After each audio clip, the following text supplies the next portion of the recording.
Hi friends, welcome to Swavik mom studio. I hope आप लोग सब बहुत अच्छे से होंगे और बहुत मस्त लाइफ जी रहे होंगे। और जैसा टाइटल से आपको पता चल ही गया होगा कि आज मैं आपके साथ शेयर करने वाली हूँ अपना 10 मिनट बेडरूम क्लीनिंग रूटीन, जो मैं डेली ही फॉलो करती हूँ।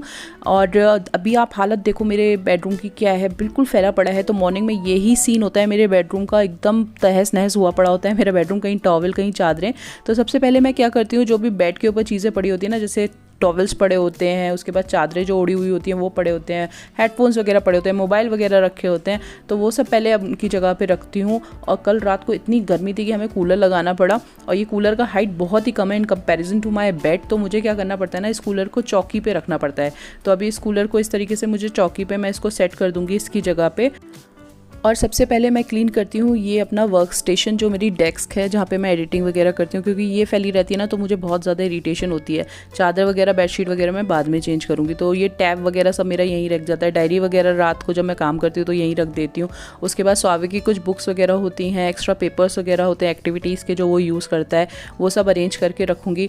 तो सबसे पहला मेरा काम यही होता है बेडरूम में आने के बाद, जो क्लीनिंग करने से पहले, कि मैं ये डेस्क पहले अच्छे से ऑर्गेनाइज़ करती हूँ, बुक्स वगैरह कायदे से रखती हूँ। क्योंकि एक बार डेस्क ऑर्गेनाइज हो जाती है ना तो फिर मुझे थोड़ा सा रिलीफ फील होता है, नहीं तो मुझे थोड़ी सी इरिटेशन होती रहती है कि अरे यार ये कैसे मेरा वर्क स्टेशन फैला हुआ है।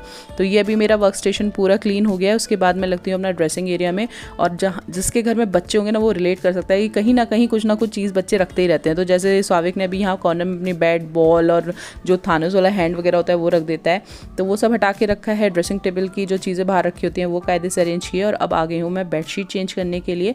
तो बेडशीट मैं चेंज करूँगी और साथ में पिलो कवर्स वगैरह भी चेंज करूँगी। और ये गद्दा ना इतना हैवी है क्योंकि हमने ये मनवाया था, तो इसे खींचने में ही अपने आप में बहुत मेहनत लगती है। और अभी मैं बेडशीट कायदे से इस पर बिछा दूँगी। तो सबसे पहले मॉर्निंग में मैं किचन क्लीन करती हूँ, उसके बाद फटाफट से पहले बेडरूम अरेंज करती हूँ। जब स्वाविक के पापा ऑफिस चले जाते हैं तब तक मैं अपना किचन वगैरह का सारा काम निपटा लेती हूँ, जब तक स्वाविक के पापा रेडी वगैरह हो रहे होते हैं। तो अभी वो ऑफिस जा चुके हैं, तो मैं लग गई थी अपने बेडरूम क्लीन करने में। तो सोचा क्यों ना आपके साथ भी आज शेयर कर दूँ कि कैसे मैं अपना बेडरूम वगैरह क्लीन करती हूँ। तो अभी चादर मैंने अच्छे से लगा दी, अब इस पर पिलो सारे सेट कर दूँगी। मेरे बेड पर बहुत ज़्यादा पिलोज रखे रहते हैं, क्योंकि हम लोगों को ना पैरों के नीचे रात में पिलो लगा के सोने की ना आदत है। तो एक तो हम सर के नीचे लगाते हैं और एक पिलो हम पैरों के नीचे लगाते हैं, स्वाविक के पापा भी और मैं भी। इससे आराम पड़ता है थोड़ा सा पैरों के दर्द को, तो इसलिए दो पिलोज हमने रखे हुए हैं। साथ में कुछ कुशन्स वगैरह हैं, वो सब अरेंज कर दूंगी। और अब ये ओढ़ने वाली चादरें हैं। ओढ़ने वाली चादरें पहले मैं बेड पे ही फोल्ड करके लगाती थी, जैसे पूरा सेट करके। लेकिन बच्चे जब उछल कूद मचाते हैं ना, जैसे स्वाविक कभी बेड पे कूदता है, कभी कुछ करता है, तो वो चादर हमेशा बिगड़ जाती थी और उसे बार बार सेट करना पड़ता था। तो तब से मैंने लगानी बंद कर दिया है, और तब से मैं इस कवर्ड में रखती हूँ चादरें फोल्ड करके, जब नींद सोने के टाइम पे मैं निकाल लेती हूँ।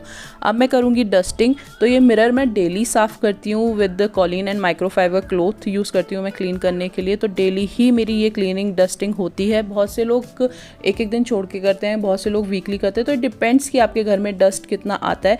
डस्ट मेरे घर में भी बहुत नहीं आता, पर मेरी आदत है कि मैं डेली बेसिक क्लीन डस्टिंग जो होती है ना वो तो मैं करती हूँ। डीप क्लीनिंग जो होती है वो फिर हफ्ते में या महीना हो जाता है कभी कभी। लेकिन जो बेसिक डस्टिंग होती है जो मैं अभी कर रही हूँ, वो मेरा डेली का ही रूटीन है, जो मैं करती हूँ। क्योंकि अगर नहीं करूँ ना तो क्या होता है, हल्का हल्का सा ना वो जाले जाले से जैसे होते हैं ना, धूल नहीं होती है, हल्का सा जो रुई रुई जैसा हो जाती है, गंदगी वैसी दिखने लगती है, तो वो अच्छी नहीं लगती। तो अभी मैं सारी डस्टिंग कर लूँगी, डेस्कटॉप वगैरह सब अच्छे से क्लीन करके और चेयर वगैरह अच्छे से क्लीन करके।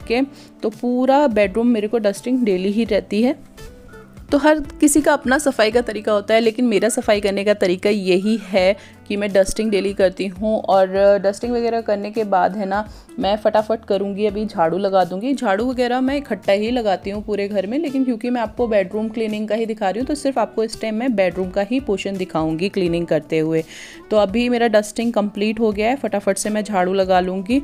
और डेली घर में सफाई होती है, लेकिन मुझे पता नहीं, समझ में नहीं आता कि इतना सारा कूड़ा कहाँ से इकट्ठा हो जाता है, जबकि हम डेली सफाई करते हैं। जिनके घर में बच्चे होंगे वो रिलेट कर सकते हैं कि आप डेली सफाई करो, फिर भी आप जब भी झाड़ू लगाओगे ना आपको कूड़ा मिलेगा ही मिलेगा। कहीं ना कहीं कुछ ना कुछ पेपर, कहीं कुछ टॉफ़ी के रैपर्स, कुछ ना कुछ पड़े ही रहते हैं।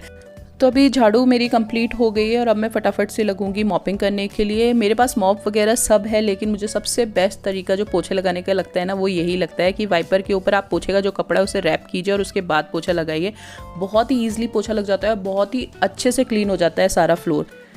तो मॉपिंग कंप्लीट होने के बाद मैं आपको दिखाती हूँ कि कैसा लुक आया है बेडरूम का आफ्टर क्लीनिंग के बाद। देखिए बिल्कुल एकदम से साफ़ हो गया है बेडरूम, बिल्कुल चकाचक। और पहले के सीन भी आपने देखे और अब देखिए कितना डिफरेंस है दोनों टाइम में। पहले कैसा फैला फैला सा था और बिल्कुल क्लीन है। तो इसे करने में मुझे सिर्फ 10 मिनट लगे हैं और अब मैं जाऊँगी शावर लेने। और शावर लेने के बाद मैं अपने रूम में एक लुबान ज़रूर लगा के रखती हूँ, जिससे कि बहुत अच्छी स्मेल आती है और एक पॉजिटिविटी भी रहती है। तो बारिश के टाइम में आप ट्राई कीजिए कि अपने रूम्स में कुछ लुबान, अगरबत्ती या सेंटेड कैंडल ज़रूर लगाएं। इससे एक पॉजिटिविटी रहती है घर में और अच्छा भी लगता है, अच्छी फ्रेग्रेंस भी रहती है। तो ये था मेरा क्लीनिंग व्लॉग। आई थिंक आपको अच्छा लगा होगा, और अच्छा लगा है तो प्लीज़ लाइक कीजिएगा वीडियो को और सब्सक्राइब कीजिएगा चैनल को। मिलेंगे नेक्स्ट व्लॉग में। Till then take care, bye bye, love you all.